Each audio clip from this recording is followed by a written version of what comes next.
Hurts takes the snap. He's back. He's going to run. He's in! Touchdown! Jalen Hurts! The Eagles are just devouring the Giants. And it is A.J. Brown again! Another touchdown!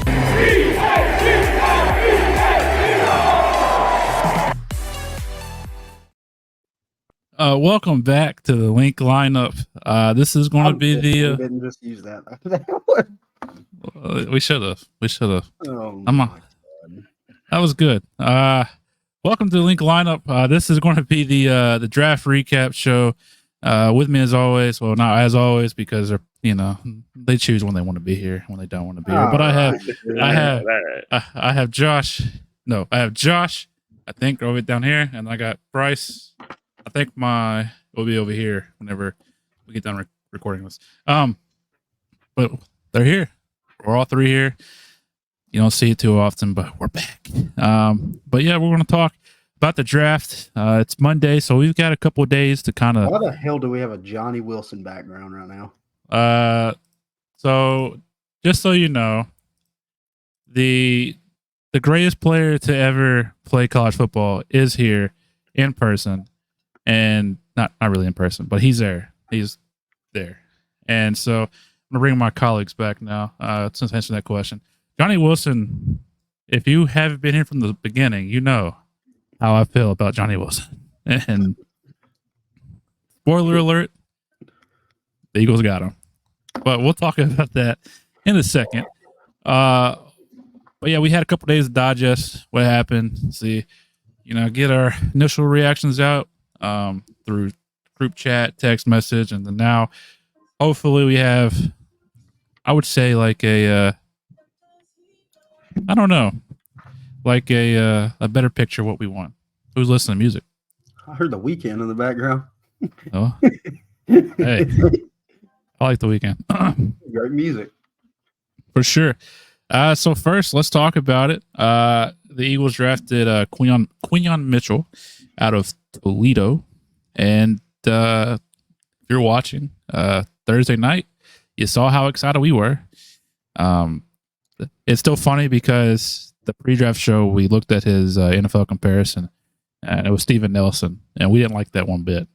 We didn't like that. The most excited I've ever been for Steven Nelson in my life. Yeah, but that's cool. That's cool. But I'm still excited about it. I don't know about you guys. You guys still excited about Quinyon Mitchell? Oh, juiced. Oh yeah.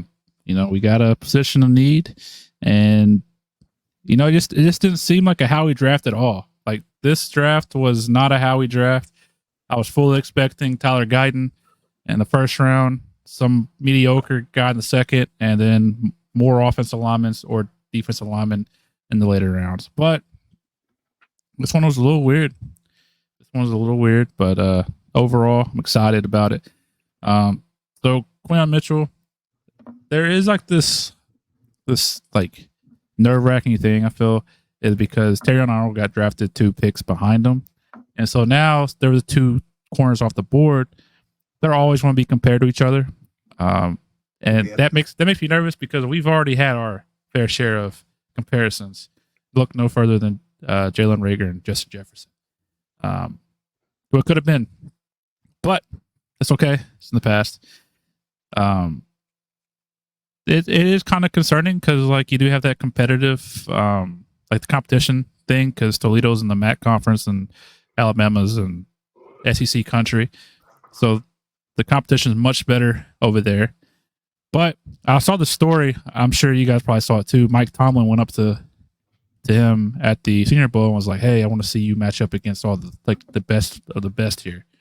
And so next thing you know, he lined up against the best of the best and in press coverage, which was a question mark, and still is a question mark because even though it is one-on-ones, you still haven't seen it too much in game film. But he got up in their face, and I didn't see a video where he lost. Right. So I feel so good about this pick, and like there's something about him it just seems like he's got what you need to play cornerback. Yeah, he does. Sure. there are people that I saw that said he's smaller. I don't think he's smaller. I think he's what frame. He's 6 foot 195. He's got long arms. I bet he plays in game probably over 200 pounds. For sure. The number that they always throw out there for weight is very flustered. Like it fluctuates all the time, and that's just like a one-time measurement that everybody goes off of. So I imagine because I've seen like 6 foot 197, and then I've seen like 195, and then like 193. I bet he when he steps on the NFL field, I bet he's over 200 pounds. Yeah, and so like I do like this pick. I think I went back and forth on who I'd rather have, but I ended up staying with Quinyon Mitchell just because he's a lot faster. He's faster. He seems like he fits this scheme a lot better than what Terrion Arnold would, because he, like I say, he thrives in the zone, and typically Vic Fangio plays a lot of zone. So, right. I'm super excited for him. Anything else about Quinyon Mitchell before we move on to the next pick? Because I do want to talk about him more, but I feel like for the most part we covered it on the live show. Right. Is there any like concerns you guys have about him before, we do move on? No, not too many concerns. He's actually more so grown on me since maybe for Thursday night. Just the more and more I watch, and the more and more I listen to analysts and people actually talk about the pick. A lot of people are calling this pick the actual steal of the entire draft at 22. They thought he was going to be long gone before then. But like I said earlier, he seems like he carries himself the right way. And I've seen like comparisons of like the mindset like Devin Witherspoon had coming out of college last year, where he's feisty and wants to be all up in your face, and will never give you an inch. Kind of guy who's who's fighting to make a play every time he touches the field and at every snap. Seems like he's got the right mindset to have playing that position, and I'm really excited for him. He's got the size, the speed. He's got the makeup to be a really good corner in this league, and he's got a good mentor in Darius Slay to help him out. So, yeah, I think he's definitely the most ready in this class, like right. to make an immediate impact, and I feel like that's what we need. And I don't know, the only thing I don't like about him is his tackling, but like most cornerbacks nowadays, they don't want to tackle the big back, but they will do it. The more I watch is like his actual game film, like his actual tape, he seems like a decent tackler. Like he seems like he's willing to tackle. He just needs to maybe work on his mechanics a little bit, his fundamentals when it comes to tackling. I've seen a couple corner blitzes by him that look pretty fun, but he's moving pretty quick. And he always seems to be around the football. If you actually turn on his game tape, every time I looked up, he was around the ball at some point. So for sure. Josh, you want to add anything before we move on to Cooper DeJean? Yeah, the only, I would say, like hesitation that I have, and this is just nitpicking, like you said already, is the level of competition in college. But that'll be addressed pretty quickly, and so it's not something that'll be a long-term concern. It's kind of like early on we'll figure out, he either got it or he doesn't. Yep, and we'll see for sure, because he's going to get reps. And we'll find out. Definitely makes preseason more fun to watch, though, because he's definitely going to be out there, and oh yeah, I'm ready for that. Next up, second round, I believe it was pick 40, maybe? It was 40. Yeah. 40? Yeah. The Eagles traded up, and then drafted Cooper DeJean out of Iowa. This one's a fun one for us whites. Sorry. I'll let y'all take it over. I'll sit this one out. This is big for us. This is big time. we already have Reed Blankenship in the secondary as a safety. We got Cooper DeJean coming in. Not quite sure what he's going to play. I don't know if they address that or not, but it seems like they plan on moving around. And he's going to play whatever is needed. But he's great. He's great. I don't know how we got him in the second round. He might actually be the most exciting pick of this draft to me. Yeah. I know on the live show I mentioned, you wish you'd see more interceptions. I don't know what I was looking at, but I think he had 2 last year, but the year before that, let me look it up real quick. He had quite a bit. He had 5 picks with 2 or 3 return for touchdowns. Yeah, and that's where the excitement comes in because he's also a return guy. So if he gets that ball, if he picks it off, makes a play, oh man, there's a chance it could go, to the house. And actually, real quick, let's back that a little bit. The Quinn Mitchell pick, give it a grade. I'll start first. I'll give it I want to say A+, honestly, just because of where you got him at, and then you got a position of need plus best player available. Probably, if I had to guess, he probably was right there. So I'm gonna give it A+ just because it's probably a homer thing. You guys are gonna say, oh well, of course every pick's gonna be A+. Not really, but I think I'm gonna give it an A+. Bryce, what about you? I can't disagree with you there. It's got to be an A+ for me, just because based on the sheer value and the position of need, and you probably a lot of analysts are saying, a lot of people who follow the draft and has been doing it for a lot more years than we have. They say that guy was a top 10 talent in the entire draft. So, and you got him at 22 and a position of need. You can't beat that there. So it's an A+ for me. Josh, what about you?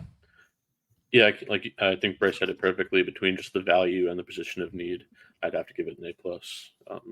And like you said, Chase, I know people are going to say, "Oh, every pick's an A+," but like this is like a true A+. Like I don't think you can really argue that it's anything but.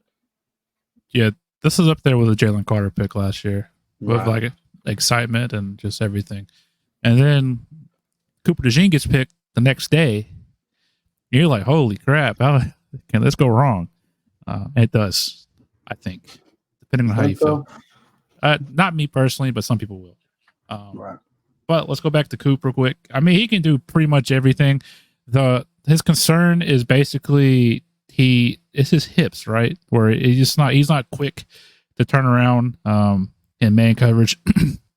And then He's he's a little bit stiff in man coverage, but he's definitely, if you're playing him at corner, you want him in a zone coverage. But to me, he's not the worst man corner I've ever seen in my life. You know what I mean? Like he can definitely play it. And to me, the size of him, to me, is kind of getting a little bit looked over. Because if you look at his frame, what is he, like 6'1.5"? 6 foot 203. Yeah, so and he's like, he fills out his frame pretty well. He's a thicker corner, and he's a freak athlete. I think that's been going around the social media world more than anything. That he was like a 4-sport freak athlete in high school and played quarterback some, and is a really good basketball player, baseball player. I don't know. I like. To me, this might be the most exciting pick for me, just off the sheer potential and what he can be, and just the comparisons that I've kind of seen go around. Well, it looks like from the website I'm looking at, it looked like he originally was at 210, I believe, at the start of senior year, and then he lost some weight. I'm assuming because of his injury where he fractured the fibula. So he probably hasn't been able to work out up until like recently. So if he gets back in the gym, gets like 210, 215, he's thick. Yeah. I mean, he's thick and he's fast, and he's a willing tackler too. I will throw that out there. He might end up at safety And I think he'll be good there, and I think he'll be good at cornerback too. No matter where they put him at, I do think he will be fine. Yeah, I think he's the type of player where you don't have to really worry about. And that's what Chase. I texted you earlier in the day, and I threw the Brian Branch comparison out because Brian Branch played that kind of star position at Alabama, and Brian Branch pretty much played everywhere on the field there. The Lions used him a bunch at safety this past year and slid him down to the box and even played some hybrid linebacker too and slot corner. To me, that's where you can. That's where, and he's said it in the press conference himself. He says, as long as I'm on the field, it doesn't really matter where I play. I'm willing to play anywhere. I think that might be his best role where he could be. Just any kind of scheme or formation that Vic Fangio. I think Vic is going to fall in love with the sheer versatility that Coop brings to the game, and you might see him a lot on the field year one. Yeah, I think he has a shot, especially with. I don't know, because like if they are intending on drafting him and playing him as a safety, I think that hurts Reed more than Sidney Brown. I think Sidney Brown's going to find the field. I think they like him. I think they like what he brings, and that's just somebody that plays with their hair on fire. You know, he's all over. Yeah, he's all over the field. But I think that hurts Reed a little bit, and so the secondary safety group might not happen. Right, but we'll see what happens. I think if you break it, to me, this might be a good question for y'all just when it comes to actual football, and not just a player. Like, say Cooper is out on the field, would you feel comfortable with him in like a single high safety set? That he's playing your free safety, like you might want to slide Chauncey down in the box or have him play a little bit of nickel, and you're basically in a zone scheme, and Cooper is your single high safety. Would you feel comfortable with him back there in that position? Yeah, I mean he thrives in zone, and that's really what it is. You got one big zone up there, and he's fast enough to cover sideline to sideline. So, I have no doubt in my mind that he could do it. Plus, he's a solid tackler. So, I mean, if they do catch it and they start running, he'll be there. He'll make the play. I have no worries. I think this is the steal of the draft. I think the first two picks were steals. Because I think Mel Kiper had him 8th overall, right? And his best available. I know Pro Football Focus had both of them.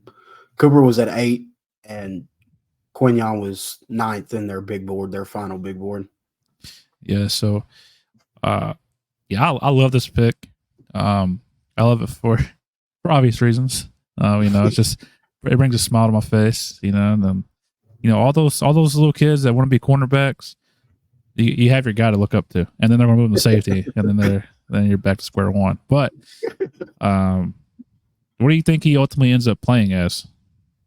Man, honestly, he might be. I think he ends up at that star role, that just wherever you want to move him. Probably plays multiple positions throughout a game. Honestly, I could see him as a Malcolm Jenkins type, where when Malcolm was in his younger days, he played a little bit of slot corner. Then maybe next series you'll see him in like a big nickel role playing a hybrid linebacker or a dime. And then you've seen him over the top at safety. So to me, that's where I could see him playing as. It's really going to be interesting though, because I'm really excited for these training camp battles. And I really want to see how he stacks up against this receiving core. Especially against, I want to see him in like one-on-ones against Devontae more than AJ, because I feel like he could probably handle the size of AJ better than he could probably handle the route running of Devontae. And to me, that's a good measuring stick, because to me, Devontae is probably a top 10, top 8 route runner in the league in my eyes. That's a good measuring test for you. Yeah. Josh, what do you think he ends up playing at? Yeah, I think overall, like Bryce said, we're gonna put him all over the field. But I think long term, I think his best position is probably I don't know. I kind of like him in that single high safety role with Gardner Johnson in this like in the nickel role or playing in the box. But I don't think he's really ever going to have like one main role. I think it's going to depend, honestly, even series to series or game to game. It might Yeah, be like a just his personnel thing. versatility. Yeah, exactly. Yeah, depending on what team you're going against and what their offense looks like, it might it might change from a week to week basis. Yeah. I think it's a fun pick too. It's just like because I feel like he'll be able to do everything, and so if they I really think need the him, biggest test is I think with him is how good he is at safety at corner, because like you might be. He honestly might throw you in a little bit of a predicament. It says he plays both positions so well that you don't know where to put him at. It's going to be it's going to be interesting to see on what they do with him. yeah. Any last words? A++. You think so? Yeah, he might just. I don't know. He checks multiple boxes of what you need. You want safety depth? He can play safety. You need corner depth and a potential starting corner in your future. He checks that box as well. And just his mentality. He's all about football. He's all about just wanting to play the game. And he seems like he has a good head on his shoulders. It's definitely an A+ for me. Yeah, I'll also give it A+ because if you look at the consensus, I mean he looked like he's going to be surefire first rounder, and to get him 8 picks into the second round, I mean that's something, right? Not sure why he fell. Maybe he did fall because they don't know, like teams don't know where to put him at, and they don't want to deal with that. But I think this system, it doesn't matter as long as you're a player, you can play in the system, and Right. they'll find a role for him. And I think teams overthought it, and they missed out on somebody's going to be pretty good in the next level. Right. But I would get A+2. What about you, Josh? Yeah, I mean, I hate to give out multiple A+ in one draft. It feels homerish, but I mean, I talked about filling a need and value with Mitchell, and DeJean is probably even better value getting him at 40, and he absolutely fills multiple holes.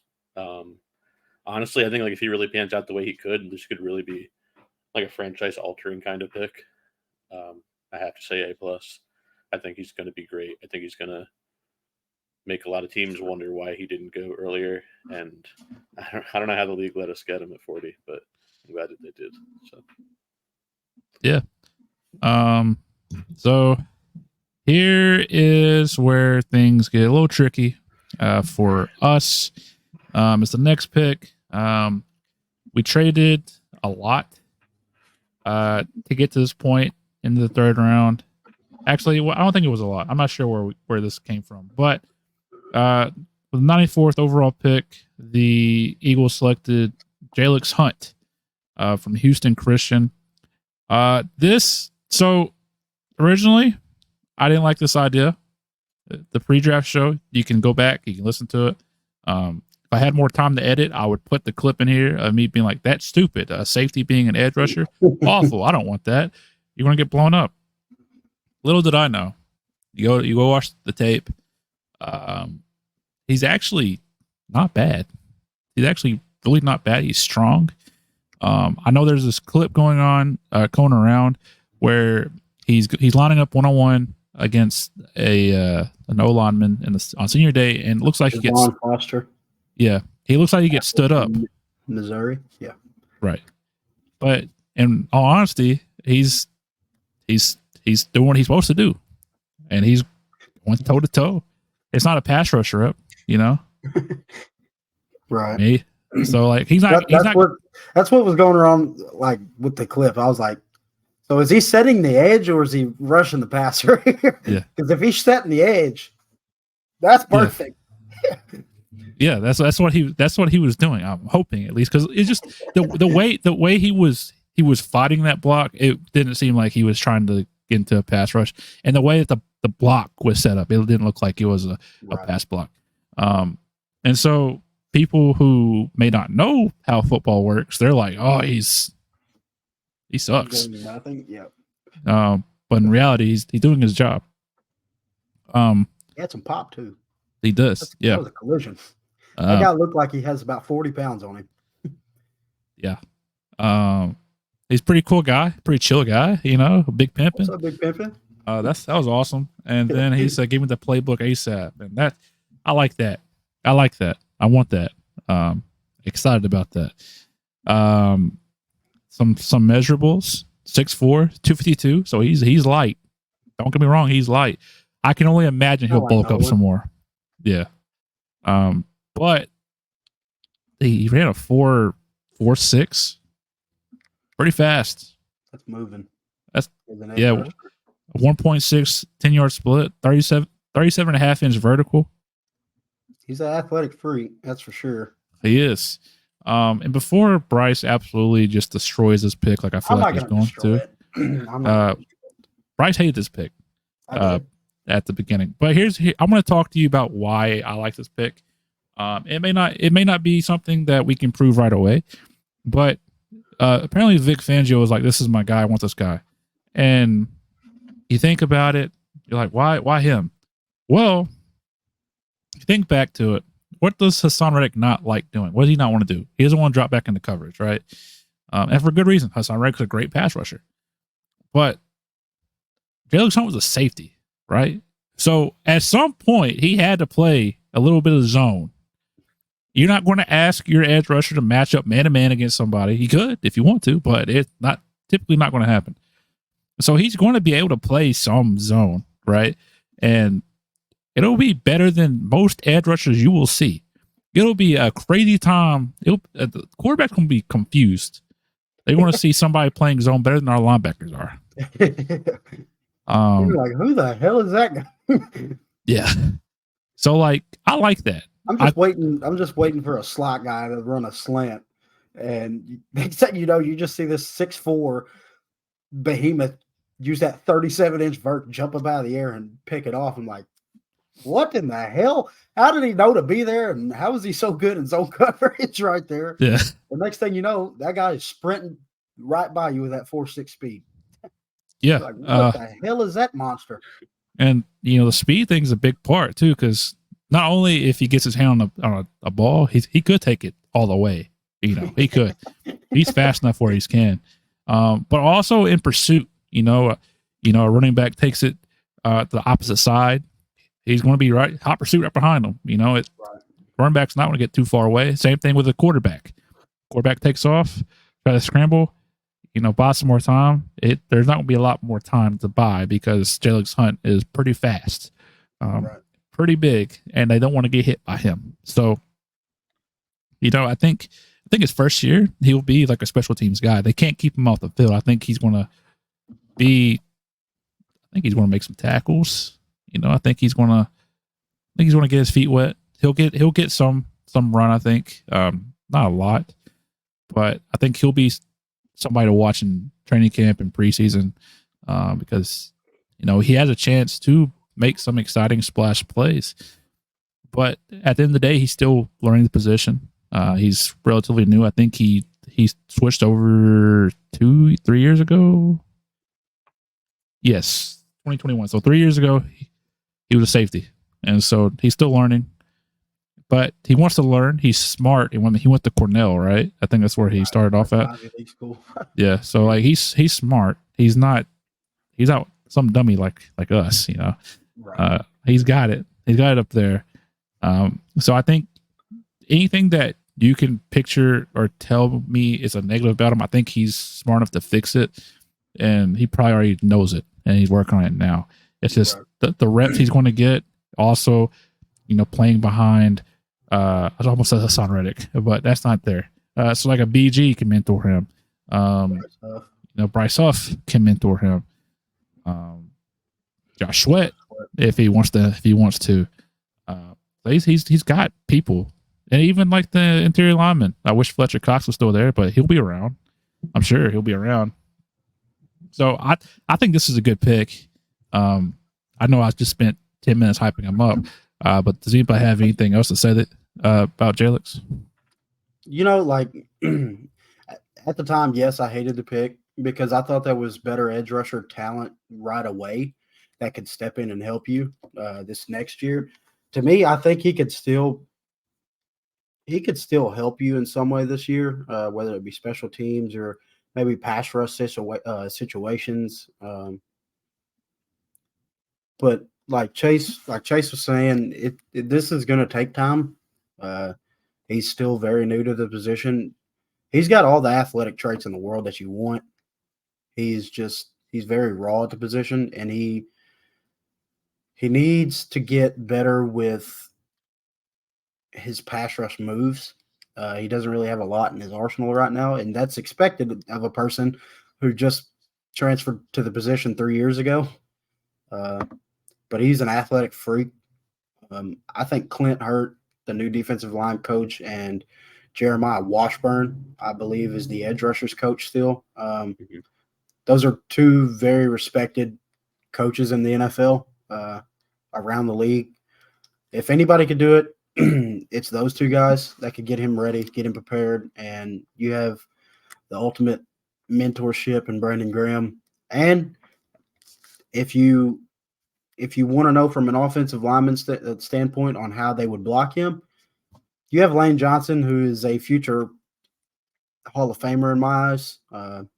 You have all the leadership and all the mentors in the world that you can want.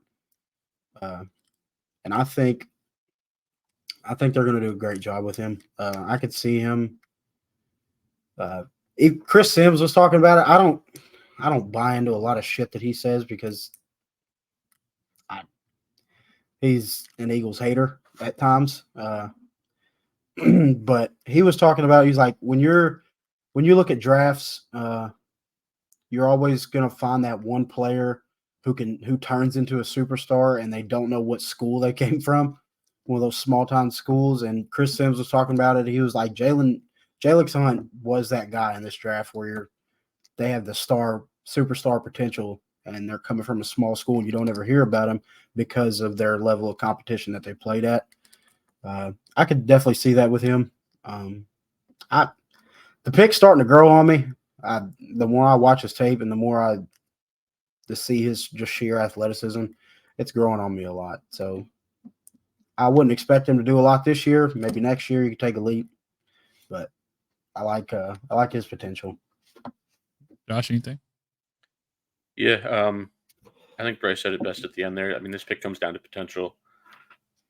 He's obviously not going to be a major contributor right away. He has all the athletic traits in the world, and if he pans out to his potential, I think it's a great pick. But with the third round pick, I mean, anybody who's drafted based off potential, it ends up being a great pick for their position if they pan out. So it really just comes down to development. I mean, there's been a lot of athletic guys in the past who haven't panned out. There've been a lot who have panned out.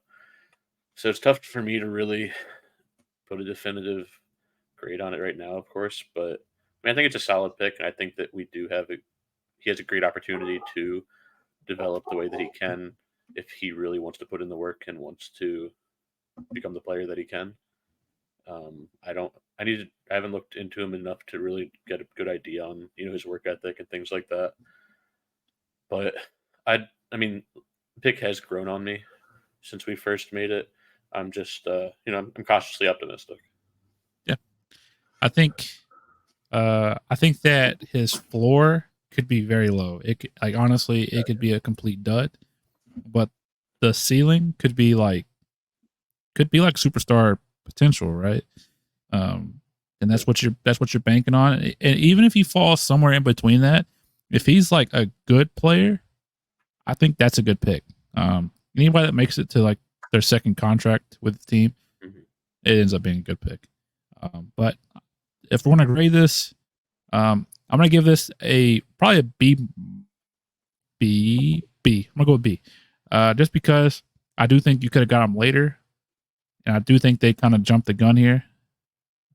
I think most had him going in like the 5th round. We got him in the 3rd round, but if you love a guy, go get him.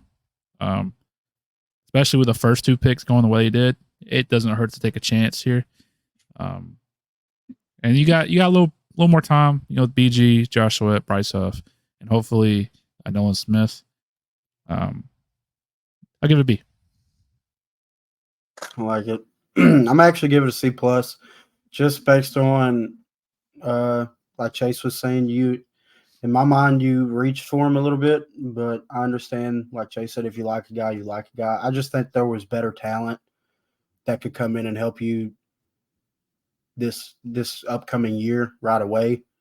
But it's hard to ever question a defensive coordinator who's been coaching defense probably 40 plus years of his coaching career compared to my judgment. So I would give this a C plus just based on where they picked him. Yeah, I agree. I would say a C plus also. And with him, the floor is, like Chase said, I mean, it's below the basement. He could be out of the league by the end of his rookie contract. I mean, you're thinking of like a oh my god, I've thought of him and then I forgot his name. Who did we draft in the 3rd round not too long ago? From Colorado? Davion Taylor. Yes. There you go. Right. Yeah, I mean, so it's definitely I don't know. If he pans out, he's a great fit because, like you said earlier, Chase, I know Vic Fangio does like to drop his edges into coverage sometimes, and what better player to do that with than somebody who used to play safety? So, yeah, I mean, C plus because I think there were better people available in the 3rd round when we picked, but the potential, I mean, as low as his ceiling is, as low as his floor is, his ceiling is just as high. So, and also it's good that he doesn't need to contribute right away because we are still deep at edge. So that'll, we can help ease him in instead of needing production day one. Yeah. And yeah, it could be like a Davion Taylor where, we picked him because he was raw, new to the game, and it just never panned out. Even though I don't think he was as terrible as some would lead on. I think he showed flashes, but yeah, let's hope that's not that. Next up, the white boys go crazy this draft. We picked with the 127 pick. We picked Will Shipley out of Clemson, running back. Immediately, I'm thinking back to our top 5 running backs. We didn't have him there. So like I hadn't done a lot of like research on him. But you look at his measurables. He's 5'11", 206. Not the biggest guy in the world, but he ran a 4.39 at his pro day, had a 38.5-inch vertical. So he's athletic, even though some people would say he's not. He can be a 3-down back. He can catch, he can block, he can run.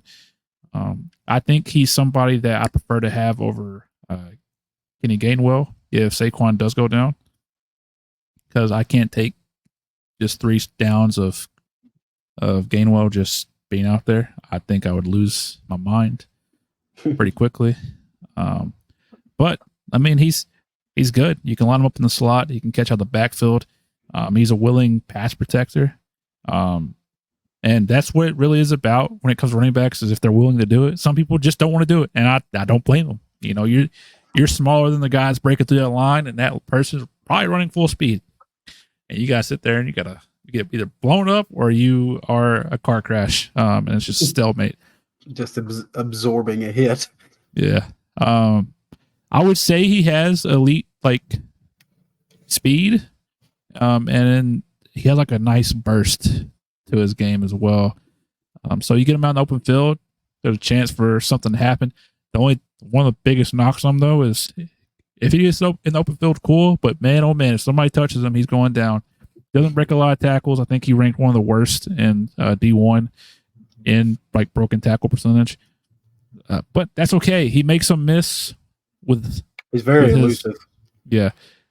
He's just not going to break tackles. He's not going to run anybody over. He'll run over one person, and you're like, oh man, but it won't happen again probably. I think at this point in the draft, Braylon Allen was still there. I know that some people in this particular video thing loved him, but it's okay. We got Will Shipley. I don't mind this pick. It's not something. I actually like this pick. Oh, you do? Well, tell us why. Yeah. Because It's just growing. Like it. Will Shipley was viewed as one of the top backs. Maybe, if I'm not mistaken, he had a pretty bad injury at some point in his college career. I think. I think I'll so, look it up. Don't quote me on that, but I thought he had an injury that kind of kept him out for a little while. And beforehand, he was viewed as one of the top backs in college football. I like his elusiveness. I think he's 5'11", 6 foot, whatever you want to call him.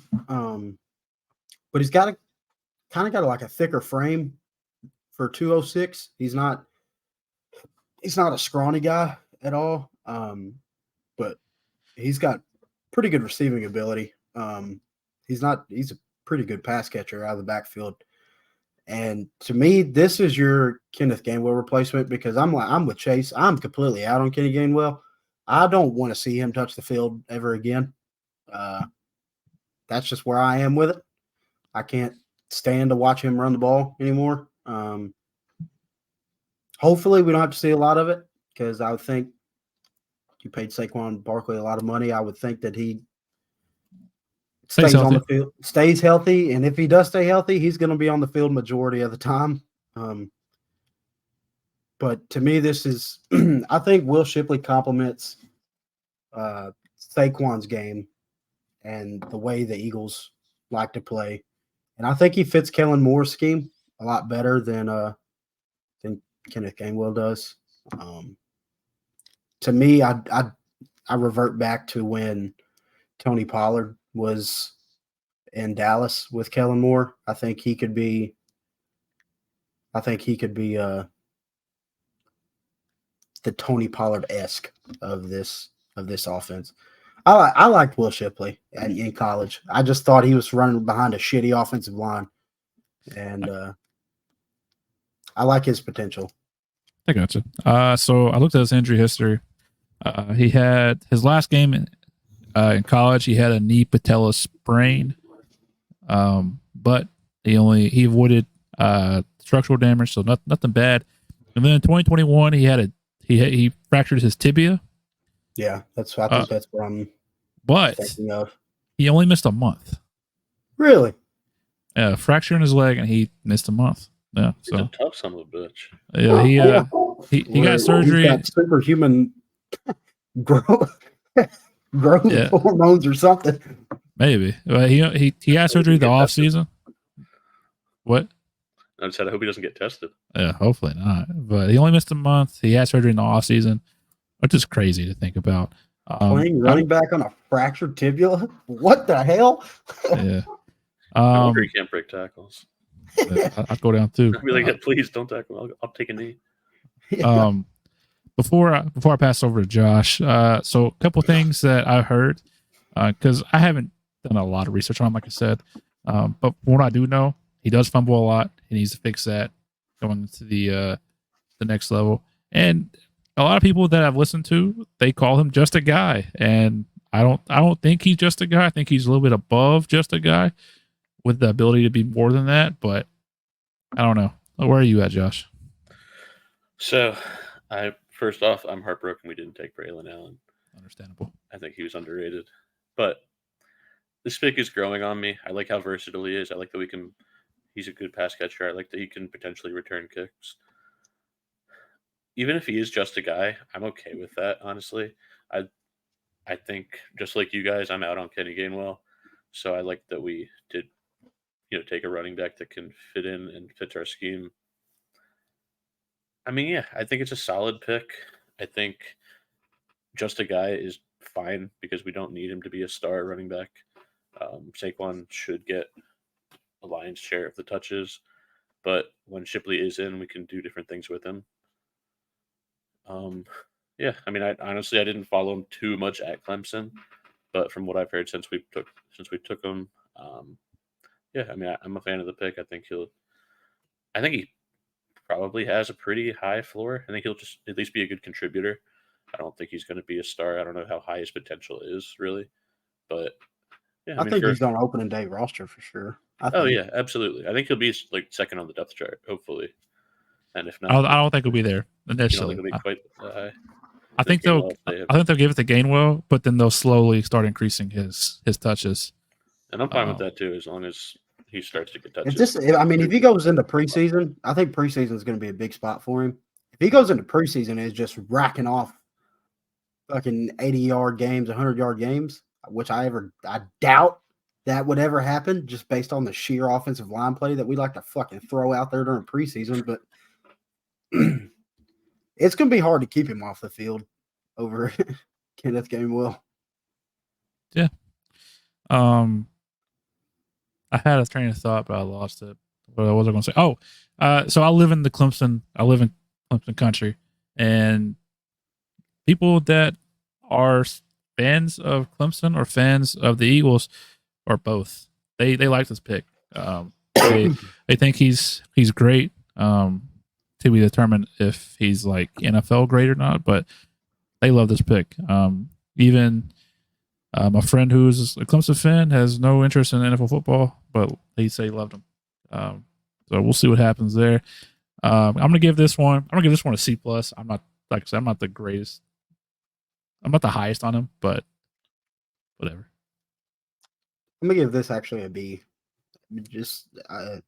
I know that's weird. It's weird to say, but I like the thought of them bringing in some, in my eyes, competition to Kenneth Gainwell in that second running back spot. And I like the potential that Will Shipley has. And I don't know. To me, it says a lot that it might say a lot more to Saquon's leadership than maybe Saquon actually liking Will Shipley. But Saquon messaging Will Shipley immediately after he was drafted, I don't know. I thought that was pretty cool. And I like that if Saquon can be the leader that he was in New York and be the kind of the player and the man that Saquon is, if he coaches Will Shipley up and provides some mentorship and some leadership to him, I think the pick has a lot more potential. Yeah, I was gonna say C+ myself, but I have to knock him down a half letter grade because he's not Braylon Allen. So I'm gonna say C. I mean, I think it's decent. Braylon Allen was still on the board. I think yeah, I mean it's a solid pick. I think, like Bryce said, he's gonna compete for that number, like with Kenny Gainwell for this number 2 spot. But I don't know. It's solid. I like that he's versatile. There's some positives, but I'm not crazy about the pick. I think it's decent, and not every pick can be a home run. So, yeah. So next pick, we went from 127 to 152. Every time I see his name, I say Anus in my head for some reason. I don't know why. I still think that's his name. So at one point, for sure, I will definitely call him Anus. But for now, I'm gonna get it right. We drafted a nice Smith out of Texas A&M. He's a wide receiver. But it seems like he's more so a Swiss Army knife. This guy, honestly, I didn't know anything about him. He's became one of my favorite picks. Just because he played some running back. Yeah, Texas A&M. He did. He's an all-purpose guy, return guy, catches the ball well, and he gets yarded after the catch too. This is a perfect slot guy. He doesn't have super great top end speed, but he can maneuver through the middle of the field, and once he gets into space, he's very quick. Some of the best returners in the world aren't the fastest; they're just super quick. Think of Britton Covey. He's not going to burn anybody, but he's shifty, and that's exactly what a nice Smith is. I want him to get the ball. I want him to get the ball. And if you watch any film on him, anytime he gets it, and there's not a crowd of defenders around him, he's typically making the first guy miss. He's also strong. He put up he put up 21 at the combine in the bench press. So I think that puts him in anything. Xavier Legette is like looked at as like the strongest receiver out of this class. Xavier Legette put up 24 at his pro day. Yeah. So think about this though. Anaya Smith is also 5'9", 190. Right. That kid's a gym rat. He's not the tallest. He's not the biggest. But he might be the strongest. I don't know. He didn't have great quarterback play at A&M. From what I remember, most of his career, I don't think he did. Yeah, I think you're right, but no, yeah, you're definitely right. They had Connor, I believe Connor Wigman this past year, and he's looked at as like one of the top quarterbacks next year, but I don't think that's saying much because Texas A&M, to me, ever since Johnny Manziel, they've just had mediocre ass quarterback play. But but like for most of his career, he didn't have it, so that's why his receiving numbers aren't the highest. Plus, the system they play in just isn't what would like give wide receivers a lot of receiving yards. He did have a pretty bad injury. I think he fractured his leg. So if you want to put up the red flag for that, you can. I don't think that's a red flag. I think that's just one of those freak injuries that just happens. But going into the next level, he's going to play against bigger defenders. They're going to be bigger, faster, stronger than they were at the college level. So it remains to be seen how his skill set transitions. But I think this is exciting. And this just the prospect of him becoming a return man. And we'll talk about Bridget Covey soon. I was gonna say we need to get into that. Yeah, we'll talk about that soon because I think we need to talk about it. But like just the return man thing alone is exciting, and just the slot receiver spot could be his. And right, I'm not going to call him Debo, but something similar to it. Just the guy that gets yard after the catch. Right. I'm not gonna deep dive into this one too much because I haven't been able to look at his tape a lot, but I definitely like the pick. I've seen him mocked to us a bunch actually this offseason, and I wasn't surprised when it happened. I like the value of the pick though. I think he could come in right away and compete for that third receiver spot. Yeah. I just think that, there's potential there. And I think that with Kellen Moore, he could scheme up something for him. And the possibilities are endless. Josh, you got anything on Nia Smith? Yeah, I haven't really done much of a deep dive on him. I definitely need to learn how to pronounce his name. Yeah, it's not Ennis. It's not. Are you sure? It's close. Yeah, I mean, from what I've heard, I like the versatility. I like that he can, I like how shifty he is. I can't talk. How shifty he is. Yeah, I mean, it's a solid pick. I think he'll be a good addition. I think I like the Shipley pick. I like that he's versatile. We can put him in different places, do different things with him. Just use him more as like an overall weapon. But yeah, I mean, it's a solid pick. I'm gonna give this one a B+. I like this pick a lot. I'm probably higher than most are on this pick, but I'm gonna give it a B+. I'll give this one a B. Yeah, I was gonna say B-. All right, we're passing. And 3 picks later, we select Jeremiah Trotter Jr. out of Clemson. This pick, Bryce hated. Warmed up to it a little bit. Seems like. Personally, I didn't hate it. I didn't like it. I was indifferent. But you think about the story.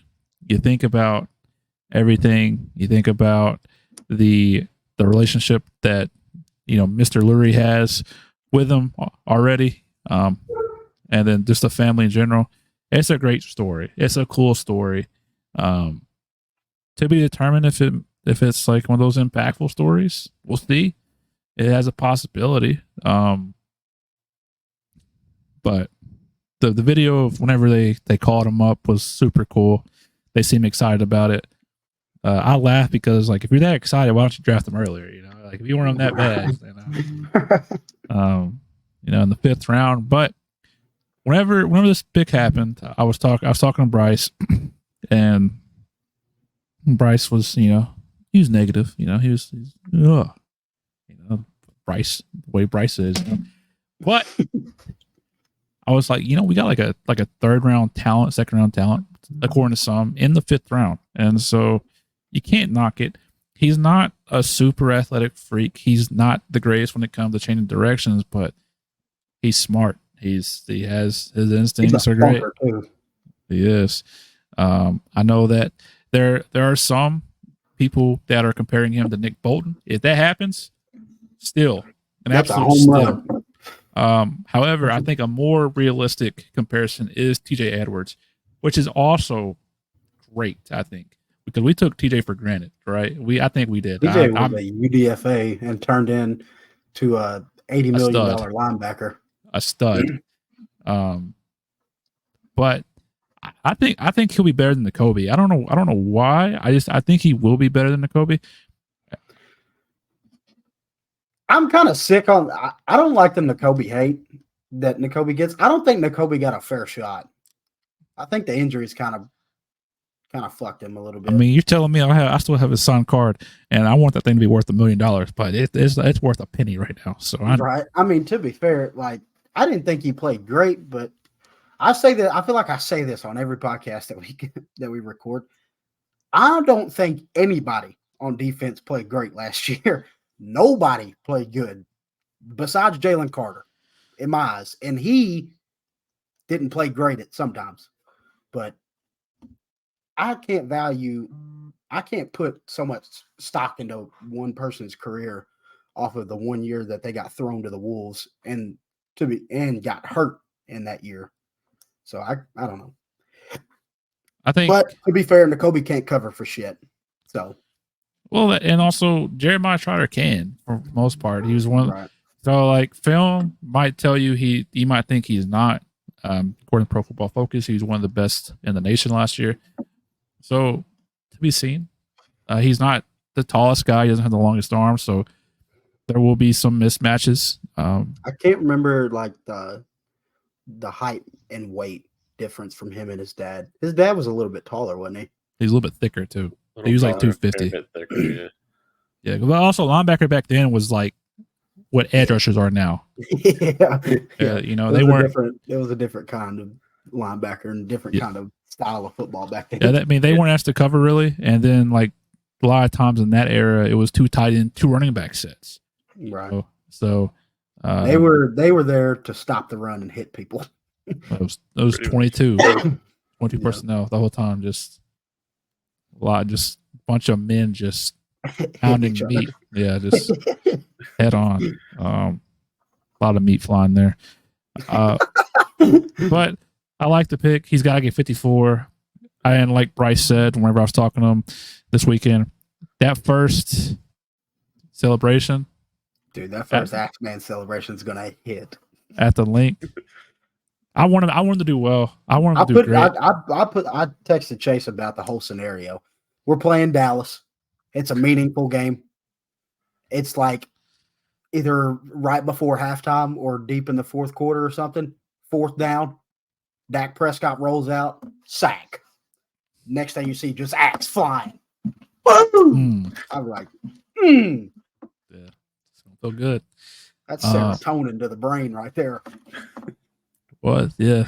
I mean, Jeremiah Trotter was definitely a fan favorite. I was a little bit younger to remember Trot, but I still know and remember the impact that he had on those teams back then. Yeah.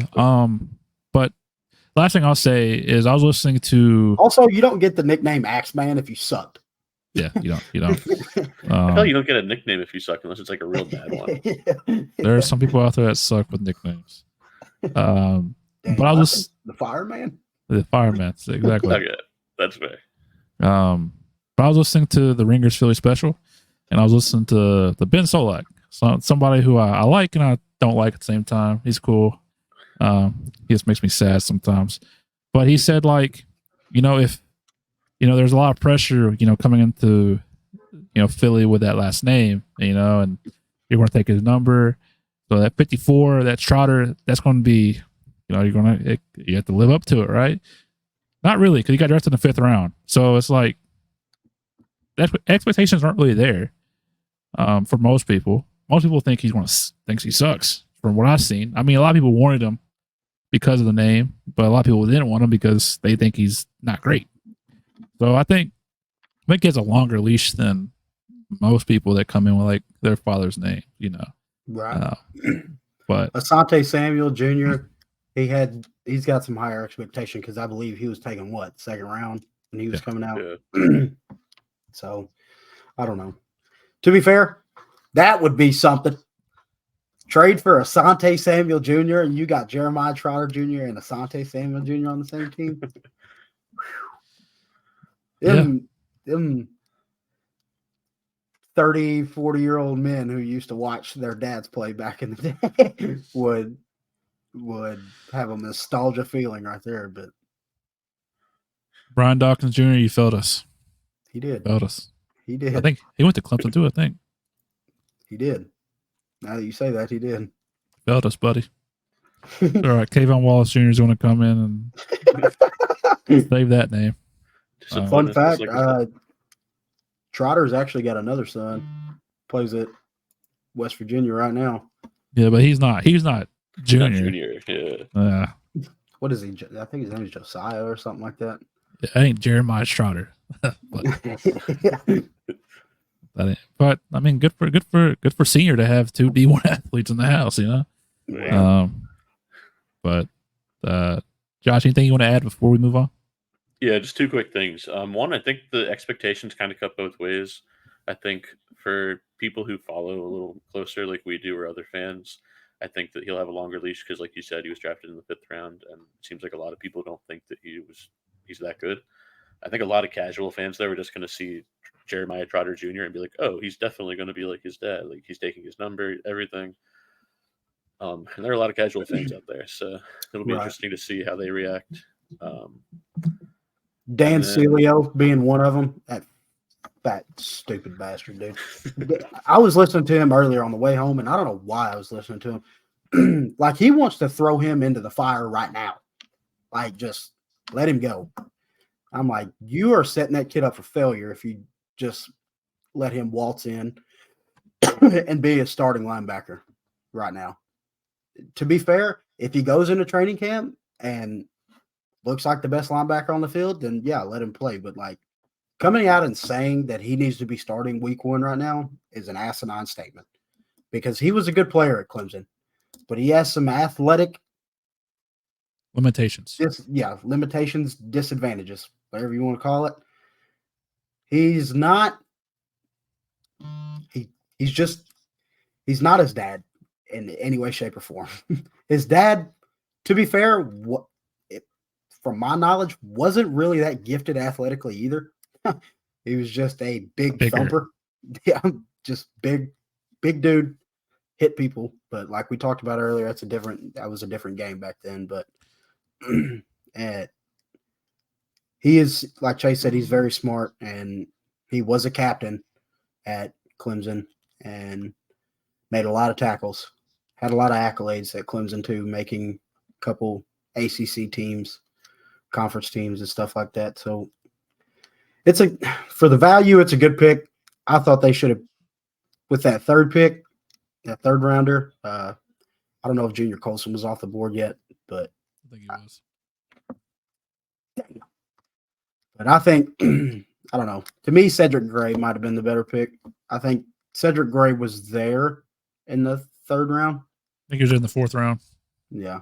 And to me, that would have been the better pick. But for the sheer story of it, the picture, hats off to the media team posting that picture of his dad at the NFC Championship game and him in his arm. That did about bring a tear to my eye. They said welcome home too. Yeah, that was like that was something. That's something to behold right there. But Yeah. it's a great story. And Jeffrey Lurie getting a little choked up talking about his late mother. That was very nice too. It's a great story all around. I hope the best for him. I hope he comes in as just a dog. Yeah, I think that's what you get for sure, especially for people that I feel like are Eagles fans and maybe are down on the pick. I think that's what you feel is like you hope that he comes in and you hope he proves us wrong and you hope that he is fantastic. Just for all those reasons that we just listed. Josh, did you have another reason that you were or thing you wanted to bring up? Yeah, I was just going to say I think he plays a lot better than he tests. I think his instincts really He show seems on like a film when he gamer. plays. Yeah. Yeah. He doesn't have the greatest physicals or like the greatest combine stats or anything, but he plays above that. Yeah. The too long don't read version of his scouting report is great when it's straight, but whenever there's some movement side to side, you're testing him. You're testing him. So maybe we can work on that. Good blitzer too. I'll throw that in there. Very good. Very good. He's a very good blitzer. Let's move on to the great. Great. I want to give it a B plus. I think the story grew on me. I think it was going to be a C plus, but give it a B plus because I want it to be great. I'm a hard critic, but for this show, this pod, I'll agree with Chase. B plus. Yeah, I was going to say B plus. Let's go. All right. Next up, pick 172. We drafted Trevor Keegan out of Michigan. He's an interior lineman. I haven't done anything research about him. Bryce is the guy we're going to go to.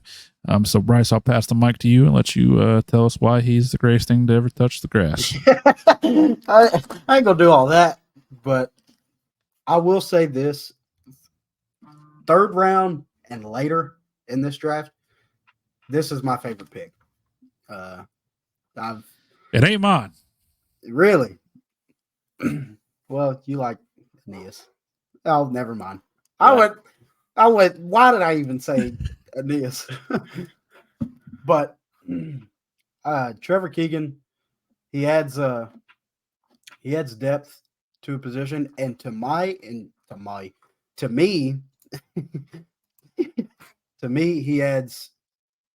he can come in and start at that right guard position. He's had a lot of versatility on that Michigan offensive line. Don't quote. Can somebody possibly find the name of the award that's served to the best offensive line in college football? It's the Joe Moore Award. Yeah, the Joe Moore Award.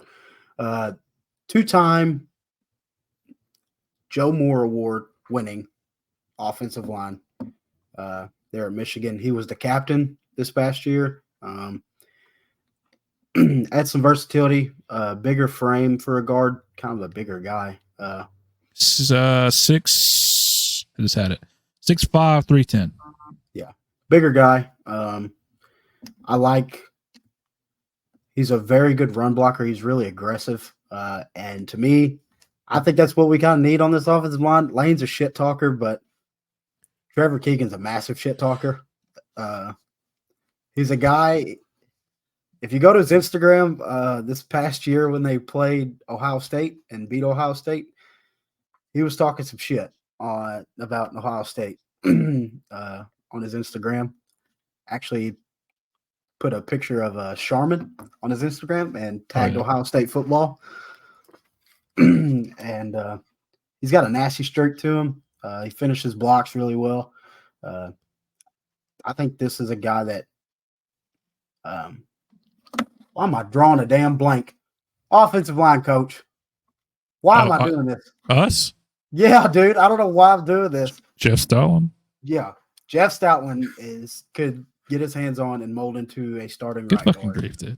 Dude, I am a casual fan today. What is happening? Casual fans know about Stout, dude. I pulled Clint Hurt and Jeremiah Washburn out of my ass, but I can't name Jeff Stoutland.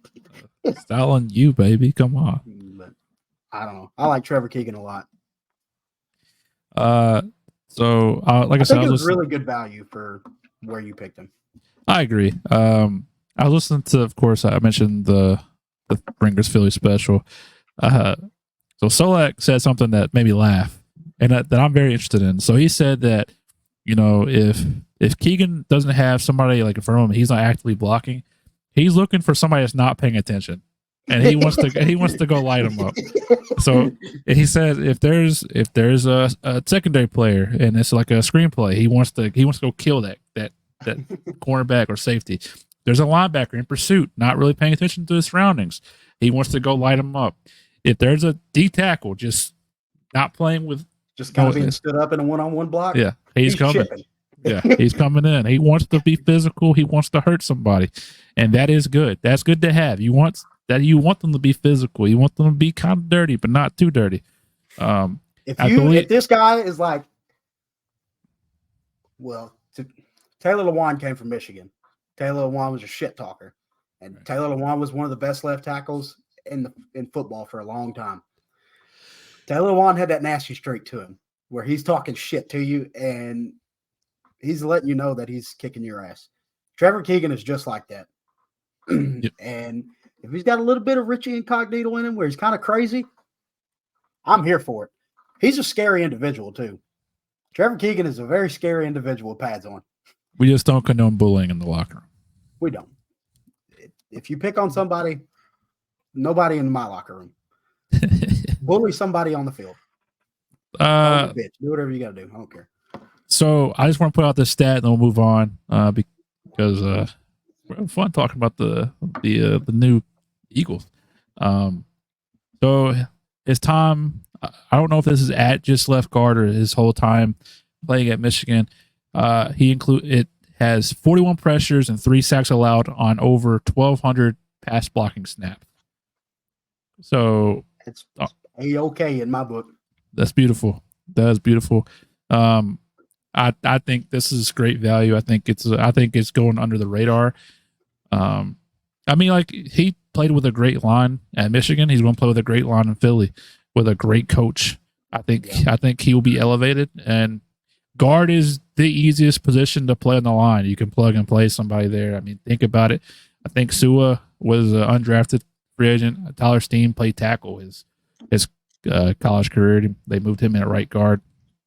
So I think he could. Decent too. Yep. I do think he played decent as well. But I'm gonna give this an A minus. Let me give it an A. All right. Yeah, I'll defer to you guys. I'll say somewhere between A minus and A. 2 things about him though. 2 funny things. One thing I saw on Twitter. The picture that's going viral with him, with his Joker eye black that he's got going, blacks out his eyes and the sides of his mouth, and kind of staring at the camera. I think I sent it to Chase. The tweet said, "This is great because I either want my offensive linemen to be Samoan or look like they support the Make America Great Again movement."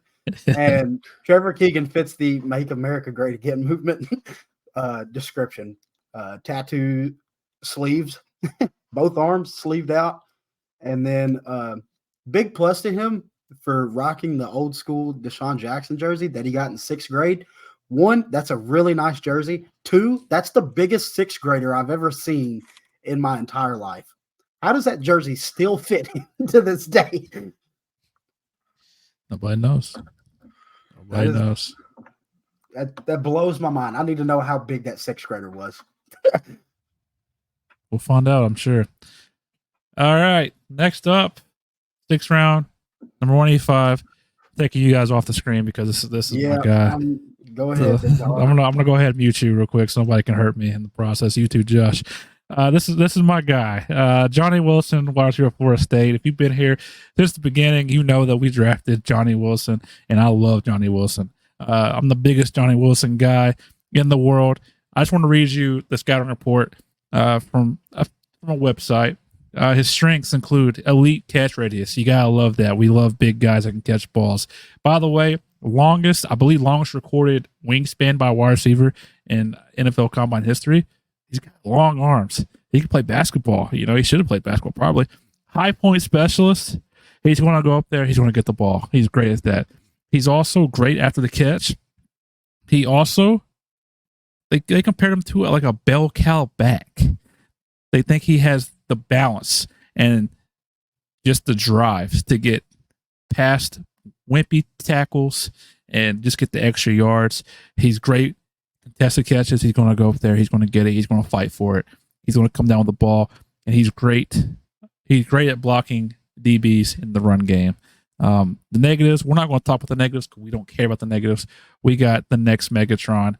Book it, stamp it. He's going to take over AJ's spot. We're going to trade AJ for a first-round pick next year because we got Johnny fucking Wilson. And then now I'm going to let the boys join me again. Anybody want to say anything nice about Johnny Wilson? C+. All right. I don't know what the fuck you expect me to follow up with that. 6'7" with cleats on, 231. Come on. I mean, good thing I'm glad you in love with him because he's probably not going to see the field. We'll see preseason field for sure. Then we got another Joseph Ngata on our hands. Nice. I don't care about it. Hey, that's old news that Johnny Wilson's here. If Joseph Ngata was 4 inches taller. Joseph got his ass, dude. I don't know why we hyped him up for. All right, I'm gonna give a grade. I don't want to hear anybody talk about him anymore because it's based on what Bryce is saying. I'm gonna give my grade A++++++. The Eagles won the draft for this pick. You can't follow that up.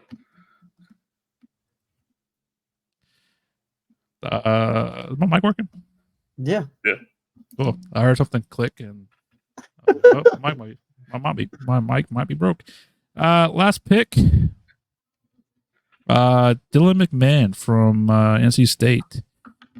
He went 190. I don't know anything about him. I know that he's smaller. 6th round. We also picked Jason Kelsey a long time ago. He's got center guard versatility. I think he played left guard, center, and right guard at his time at NC State.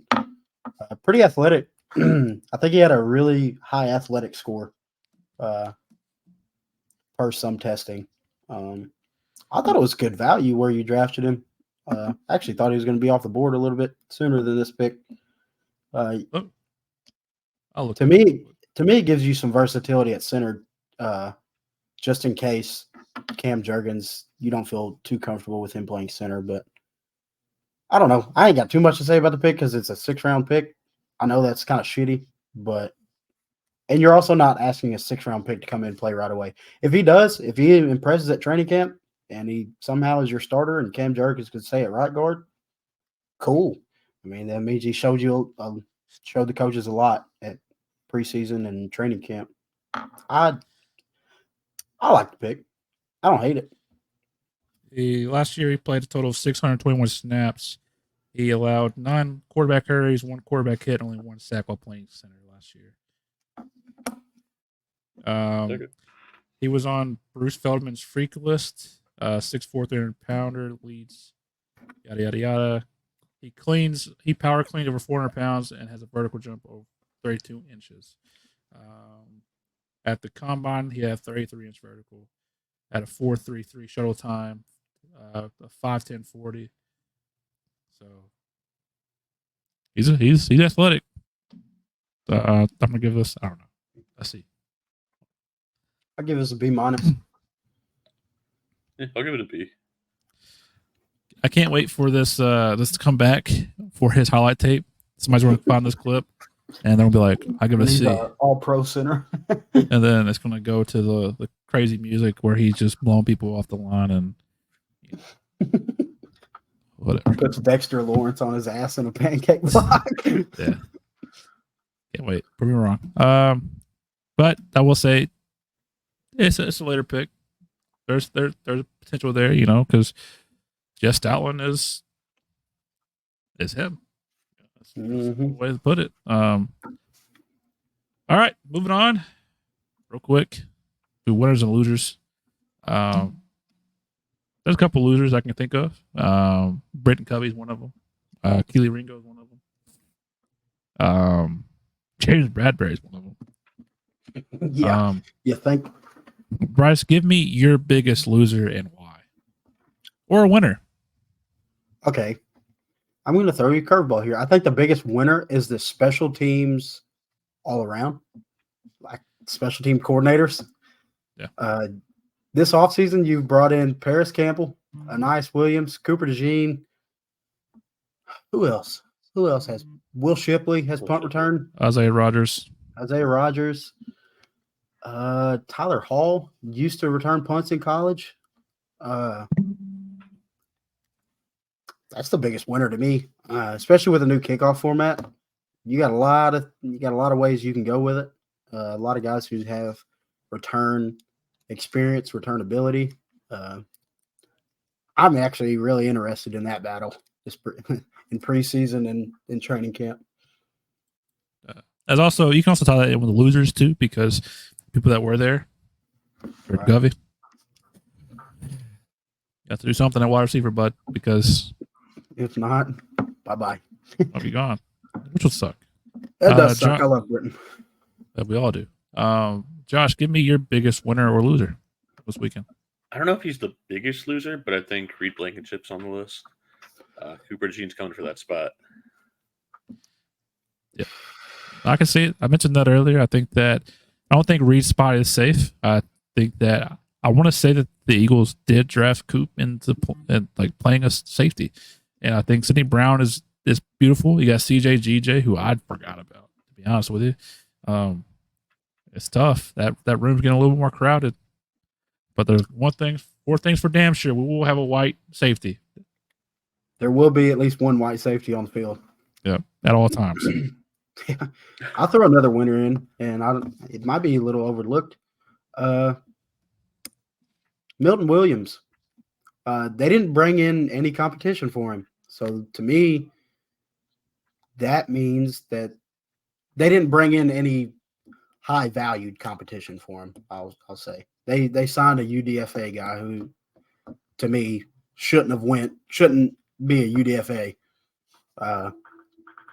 At least from the draft standpoint. I love Milt. We've said that's been established on this podcast. I'm the leader of the Milton Williams fan club, if you would like to say. But it shows me that this coaching staff, especially Vic Fangio, him being new, probably not being around Milton Williams as much as some people have been on this coaching staff, they got a lot of faith in him. And to me, that's well deserved. I think Milton Williams needs an extension. I think he needs to stay in Philly. Shout out you, Milt. I think I'm going to give a winner and a loser. I think the biggest winner is the wide receiver room. I think that you have a variety of like players in that room. You got Johnny Wilson, who's 6'7", great at going up for the jump balls. You got Anais Smith, who is going to be like your slot guy over the middle of the field. Get him out in open space. He's going to create magic. You got Paris Campbell, speedy guy. You got Devontae Parker, cooked. It's just you got people. You got people there. You got Joseph Ngata that's still hanging around, watching his spot just slowly fade away. So that's awesome. I think that they addressed it and they did really good.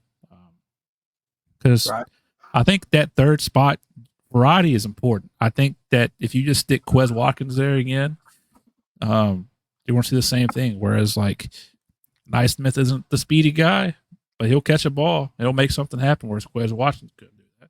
Paris Campbell's a speedy guy, so there's your Quez. Anais Williams is getting that first down against the Rams. Anais Smith. That much. Anais Smith. What did I say? Williams. Who the hell? All right. Anais Smith is getting that first down. This has been a rough podcast for Bryce. After this, he might be. Golly. He's going to fall into that casual category, and it's a shame. It's a damn shame. Now, biggest loser. I'm gonna go back to another room. That's the cornerback room. There are. How could you call them a loser after this, though? No, hear me. This is why I'm saying it, because there's not a lot of spots to be secure. And so like players that may have been like bubble players are like not going to be there anymore. Like I think Avonte Maddox is gone for sure. I think Eli Ricks could be gone. Josh Jobe, you're gone. Isaiah Rodgers, do they have a spot for you?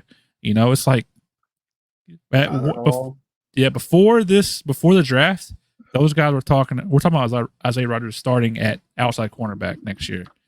We're talking about Tyler Hall being the slot cornerback. James Bradbury having to stay on the team. Yeah, we're talking about Eli Ricks. You know, great depth piece. Zach McPherson, you're gone for sure. Sorry about it, bud. I know last year sucked for you. You had a shot. You had a shot to start last year. Josiah Scott, you're never going to return. So, like, thank God. We're winners. Biggest winners is us. Us Biggest as fans, we're winners. Yeah. So I think the cornerback room is the biggest losers, and it's not because of like the way you initially think that I'm saying it. It's based on what I said. Is like those players that felt like they had a shot, their hopes are fading away. So see what happens there. And then last but not least, we'll move on. Other news. Any other news we can think of? 'Cause I can think of one thing. Yeah, I got one. Think of a big one. Yeah, real big one. All right. Well, I'm a casual when it comes to offensive line play. I'm trying to get back in there. So, if any one of you want to take it away, I'll let you guys take it away. Josh, I'll let you do it. No, that's all you. You're the expert. Shit. After this podcast, I wouldn't call me an expert over nothing. Redeem yourself, pal. So the Eagles signed Mekhi Becton yesterday. Mekhi Becton, former first rounder, 11th pick, I believe. Out of Louisville, right? Out of Louisville. Yep. Out of Louisville. Big dude. Massive human being. So 6'7", 340, something like that. I will say this. I do know him because he laughed at Derek Barnett. Yeah, he put everybody's seeing the clip that's going around on Twitter right now that Chase is talking about last year. Pretty much just took Derek Barnett and threw him, and as Derek was getting up, he pointed and laughed in his face. But that was about the highlight of Mekhi Becton. Mekhi Becton's best game last year was probably against the Eagles. Had multiple pancakes that game, but he's never really lived up to his potential of being the 11th overall pick. He was supposed to come into this last year and was looked at as like the protector for Aaron Rodgers and Zach Wilson and company, but he's never really lived up to that potential. Big, just fucking massive human being. He's been hurt though. Right. He's dealt with some injury issues.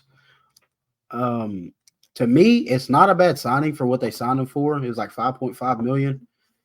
Bring him in to the best offensive line coach in the National Football League. History. In history, probably. And apparently they want to try him at right guard. If you can't play tackle, usually you can make a decent guard. And a human being that big, that's a lot of man. And that's somebody who I would definitely feel comfortable next to Cam Jurgens, who's a smaller offensive lineman, or Dylan McMahon. That when you go up against guys like Dexter Lawrence and in our division on a tush push, I feel perfectly fine with that.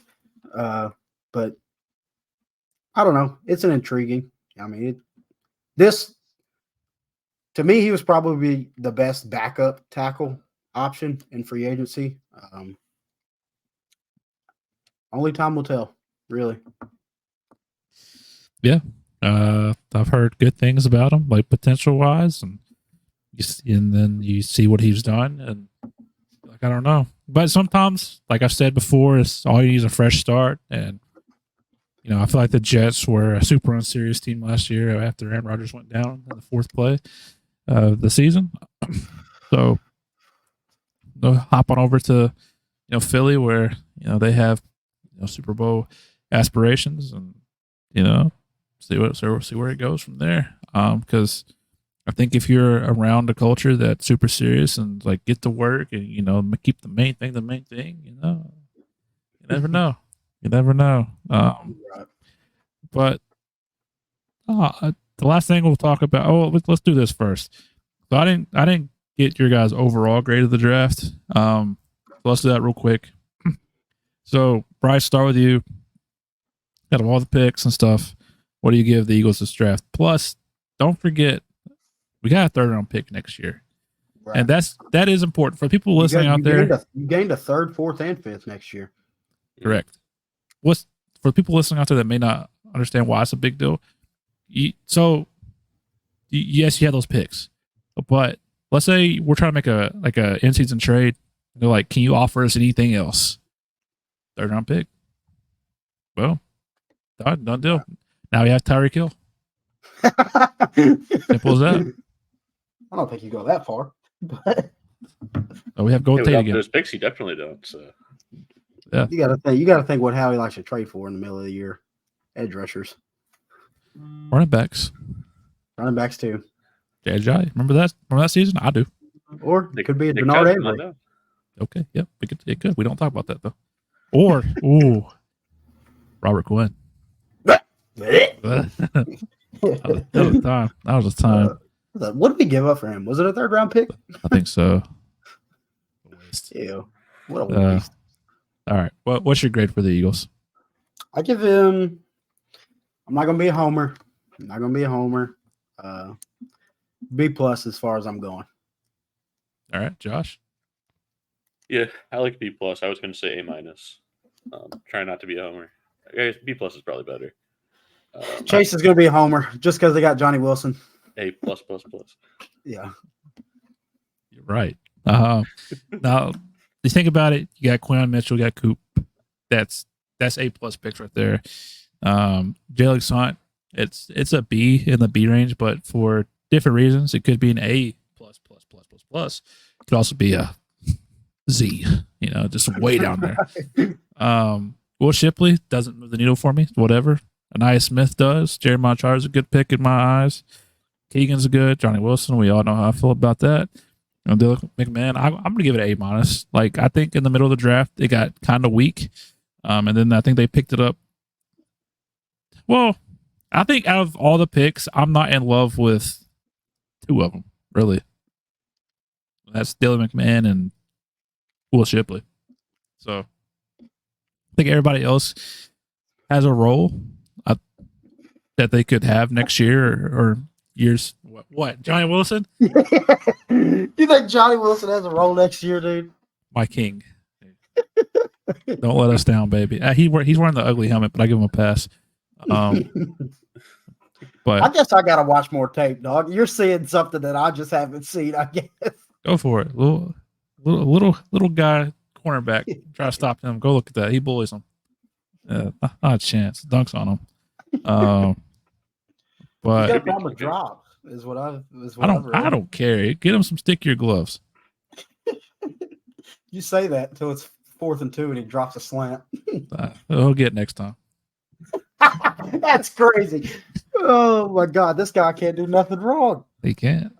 I mean, look at him. Look at those arms, man. He got the watch on too. He's got an Apple Watch on in the middle of the game. Well, he's serious. He's all about his health. He's tracking those steps. Exactly, heart rate and everything. Last thing I want to talk about, I guess, can be very brief. The Eagles signed a bunch of undrafted free agents. Is there anybody that pops out to you before we wrap this show up?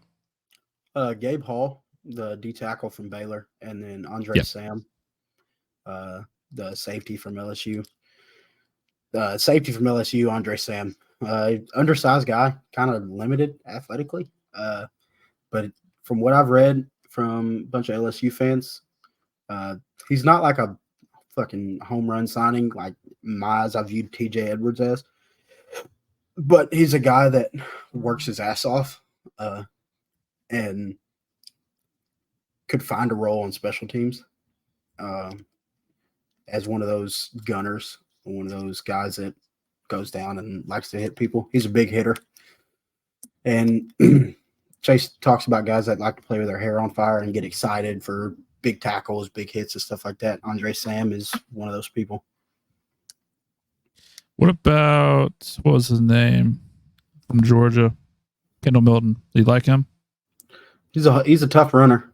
Dealt with some knee injuries or a knee injury. I know. Slow as hell. I'll tell you that. Good God. Ran like a 4.6. Not very quick. Ugh. But he runs tough. He runs hard.